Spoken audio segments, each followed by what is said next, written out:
Quran di seluruh dunia satu teks, satu tulisan, satu bacaan, tidak ada perbedaan varian-varian teks. So apa yang mereka buat? Mereka bandingkan Quran daripada Rusia dengan Malaysia.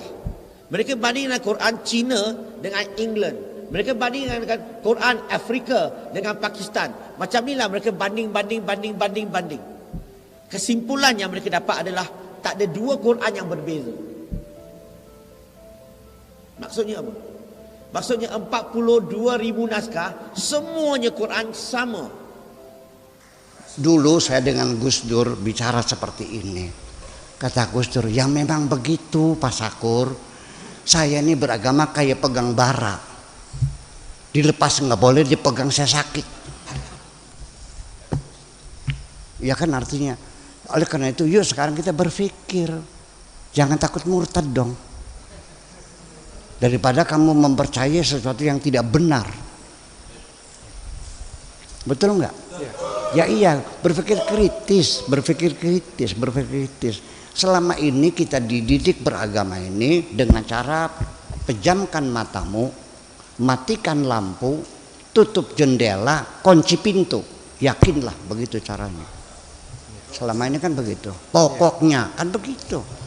Yuk kita berbicara rasional. Itu yang saya inginkan. Dan ini akan terjadi perubahan nanti. Saya mau memberitahukan bahwa ada Al-Quran yang mau menyesatkan agama kita. Tolong video ini dibagikan ya kawan-kawan semua untuk umat-umat muslim. Perhatikan, kita awali dari bab pertama. Di sini sudah tertera jelas, sudah tertulis di sini. Biasanya tulisannya Qaf diganti fa ya. Sudah diganti. Biasanya bacaannya Al-Quranul Karim. Sekarang diganti. Ini dicetakan baru nih diganti Al-Quran, bukan Al-Quran lagi. Tolong kalau ada terutama di daerah Indun, kawasan Madura, yang di kawasan Indun lah terutama, tolong Quran semacam ini jangan dipakai. Tolong lihat bingkainya, bentuknya. Kalau ada yang sama tolong dibuang saja atau diamankan. Kita buka di halaman pertama. Halaman pertama alif lam di sini. Kita alif lam sudah nampak jelas. Di sini biasanya ditulis wa yuqimunas. Tolong dilihat wa yuqimunas, tapi di sini ditulis wa yufimunas. Saya terima dari ibu saya tuh satu video. Hati-hati katanya. Nah, ini ada ini, benar nggak? Begitu dikirimkan, orang langsung bilang, hati-hati. Ada Quran palsu menyebar di Indonesia. Tuh lihat, dipertontonkan oleh dia. Tuh lihat. Bahkan ini huruf fa-nya nggak ada titiknya. Huruf qaf, lihat huruf qaf, titiknya malah di bawah cuma satu. Itu bukan palsu, itu Quran riwayat Warsh. Dan dia mendapatkan anugerah karena nggak mudah menemukan Quran riwayat itu di Indonesia. Ada yang di Afrika tuh bagian barat. Dia di Mesir, karena Warsh berasal dari Mesir. Muridnya Imam Nafi'. Itu nggak semua orang punya. Imam Al-Azhar di sini belum tentu punya. Belum tentu punya, di Istiqlal belum tentu ada. Anda dapat itu, dibilang Quran palsu. Itu, agak tuh yang lama dikunci belum aja.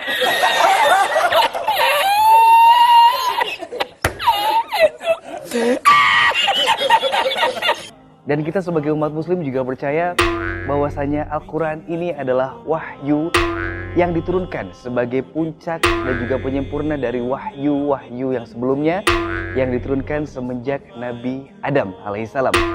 Dan kita juga percaya bahwasanya Al-Quran ini adalah mukjizat terbesar dari beliau. Agak tuh yang lama dikunci belum aja.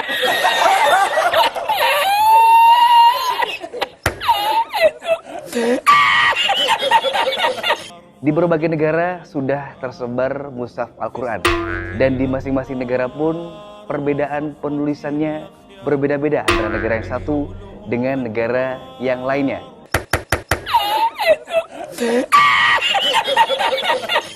Kita ambil hikmahnya. bahwa dengan beredarnya video itu, maka masyarakat Islam Indonesia jadi mengetahui bahwa terdapat perbedaan sistem penulisan di dalam Al-Quran.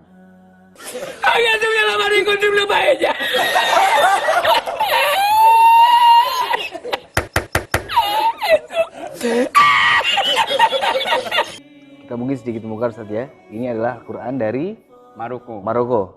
Jadi Al-Quran dari Maroko, Mushaf Maroko. Mungkin kalau sahabat puasa suruh baca mungkin tidak bisa ya Ustaz ya. Karena Iya. belum familiar untuk kita. Dan selain tulisannya berbeda, bacaan riwayat yang digunakan di Maroko juga berbeda. Masya Allah. Kalau kita di Indonesia, riwayat yang kita baca, riwayat Hafiz dari Imam Asim.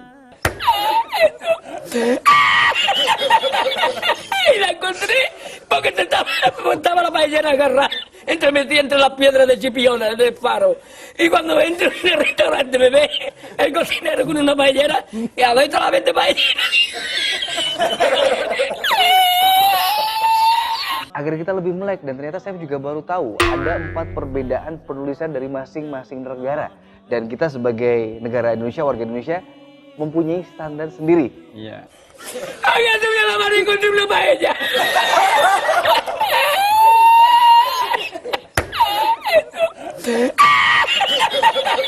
Sistem penulisan Al-Quran ada 4 perbedaan pokok. Yang pertama, sistem penulisan atau prosem. Yang kedua, sistem harokat. Yang ketiga, sistem tanda baca. Yang keempat, tanda wakof. Itu hal pokok yang berbeda antara Quran yang satu dengan yang lainnya.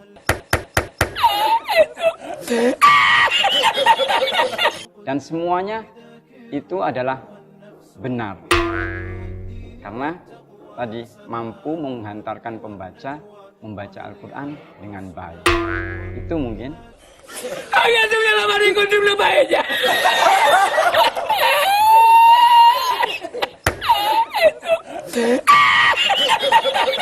Sahabat OAC mungkin belum mengetahui, terutama Saif juga. Ternyata Al-Quran itu ada perbedaan-perbedaan penulisannya. Satu hal yang perlu digarisbawahi dalam perbedaan terkait dengan bacaan Al-Quran, bahwa terkait dengan Al-Quran ini memiliki namanya qiraat. Dari ini kita bawa mushaf Al-Quran yang dicontohkan. Ini adalah mushaf riwayat Warsh, ya, riwayat Warsh.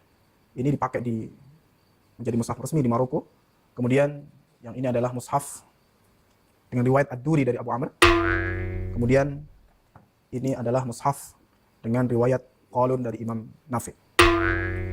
Misalnya dalam surah Al-Baqarah ayat kedua, surah kedua ayat 85. Wamallahu bighafilin amma ta'malun dalam riwayat Hafiz. Sementara dalam riwayat Warsh itu dibacanya wamallahu bighafilin amma ya'malun. Ta'malun Hafiz dan ya'malun riwayat Warsh. Pak malun dari yang kalian, engkau, you kerjakan. Ya malun yang mereka. Satu hal yang dilupakan oleh Glaciapello adalah bahwa kesamaan Al-Quran itu adalah kesamaan dalam bentuk susunannya. Yakni keseluruhan Al-Quran, baik itu riwayat Hafiz, riwayat Warsh, riwayat Ad-Duri tadi, itu semua isinya adalah tersusun dari surah Al-Fatihah sampai dengan surah An-Nas. Itu, ay, kata ahora, kalau mau sakolar. Ini bisa dicek juga dalam sumber yang disampaikan oleh Al-Bukhari ketika menceritakan perbedaan qiraat yang terjadi di kalangan sahabat. Disebutkan waktu itu, Hisham bin Hakim itu menjadi imam salat dan menjadi makmum adalah sahabat Umar bin Khattab. Dalam riwayat itu disebutkan, Umar bergumam dalam batinnya saat salat, andai kan tidak dalam kondisi salat, pasti akan saya tarik itu Hisham, kerah bajunya Hisham. Singkat cerita kemudian, selesai salat, Umar mendatangi Hisham. Ya Hisham, apa yang kamu baca barusan? Hisham pun menjawab bahwa yang aku baca adalah bacaan yang diajarkan Rasulullah SAW kepada aku. Umar pun membantah. Rasulullah tidak pernah mengajarkan bacaan seperti itu ke saya. Akhirnya keduanya bersepakat. Oke lah, kalau memang kita tidak putus, tidak bisa menjelaskan perbedaan ini. Rasulullah masih ada. Kita bersama-sama berdua menghadap ke Rasul. Kita tanyakan siapakah di antara kita bacaan yang benar. Singkat cerita, kemudian keduanya datang menghadap Rasulullah. Dan kemudian bertanya, ada apa ini? Rasul bertanya, kemudian Hisham menjawab bahwa, ya Rasulullah, barusan saya menjadi imam sholat, membaca suratul Furqan. Kemudian kata Umar, bacaan saya berbeda dengan bacaan dia. Kami datang ini meminta, siapakah di antara kami ini sebenarnya yang salah dalam bacaan ini? Karena kata Umar, bacaan yang kuajarkan kepada Umar berbeda dengan yang kau ajarkan kepadaku. Kemudian Nabi SAW menyuruh Umar, ya Umar, iqra ya Umar. Umar membaca. Apa kata Nabi setelah mendengar bacaan Umar? Hakadha unzilat. Begitulah Al-Quran diturunkan. Kemudian setelah Umar membaca, Rasul menyuruh, meminta Hisham bin Hakim mengulang bacaannya. Iqra ya Hisham. Hisham pun membaca dan Rasulullah menjawab, hakadha unzilat. Demikian juga Al-Quran diturunkan. Artinya bahwa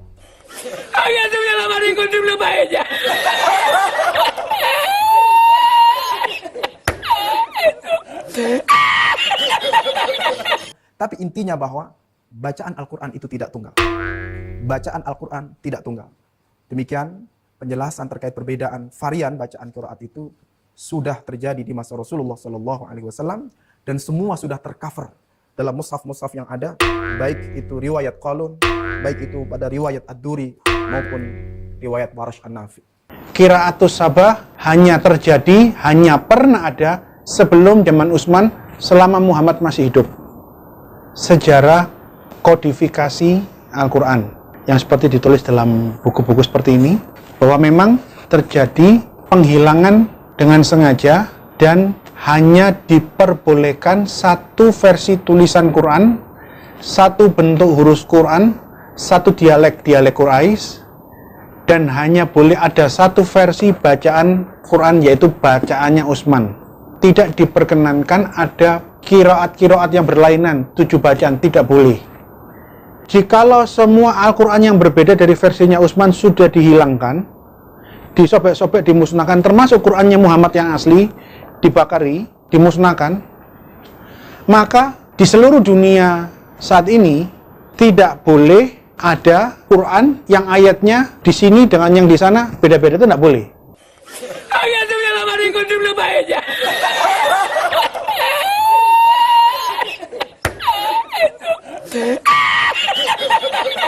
Quran di seluruh dunia satu teks, satu tulisan, satu bacaan, tidak ada perbedaan varian-varian teks.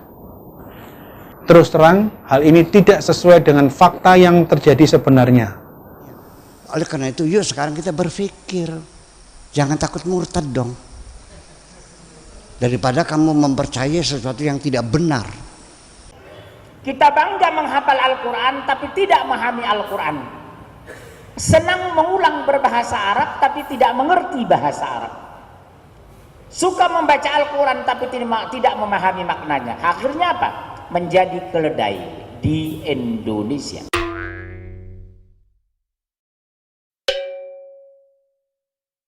The Quran is a man-made book that has a lot of changes, that it went through a process of early editing and redactions that continued for a while. We're not talking a couple of years, we're talking hundreds of years, and that more and more discoveries are supporting this particular theory now.